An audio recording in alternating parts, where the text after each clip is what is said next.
Bonjour à tous, bienvenue dans notre podcast sur l'environnement. Aujourd'hui, nous allons répondre à une question importante.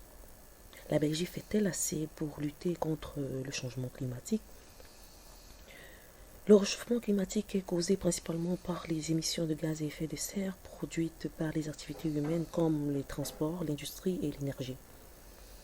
La Belgique émet du CO2, surtout à cause du transport routier, des bâtiments mal isolés, de l'industrie. Ces émissions contribuent à l'augmentation de la température mondiale, ce qui entraîne vagues de chaleur, sécheresse, inondations plus fréquentes.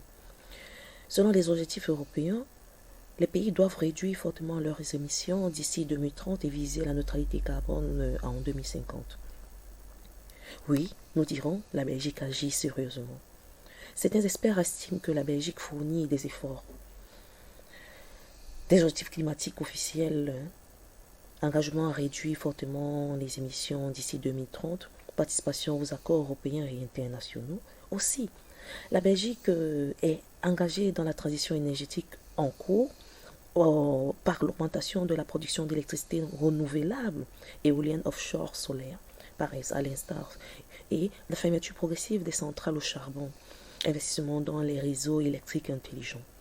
La Belgique également contribue aux politiques publiques concrètes par imprimant pour isoler des habitations, aide à l'achat de voitures électriques et le développement des pistes cyclables. Nous dirons que la transition écologique est un processus long. Les changements structurels prennent du temps. Non, les efforts restent insuffisants.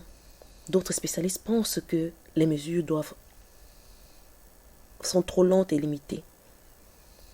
Nous avons par exemple un rythme de réduction trop lent. Les émissions diminuent, mais pas assez vite pour respecter les objectifs climatiques. Certains secteurs stagnent, surtout le transport. Nous avons également relevé comme point le problème politique interne. La Belgique est un État fédéral avec plusieurs niveaux de pouvoir. Le résultat est que la coordination reste difficile et les décisions parfois lentes. Et également, nous dirons cette dépendance aux énergies fossiles, le gaz et le pétrole restent largement utilisés. Les infrastructures existantes rendent la transition complexe. Nous avons relevé ce point sur les inégalités sociales qui, pour certains, cette mesure écologique coûte cher. La rénovation énergétique, les véhicules électriques.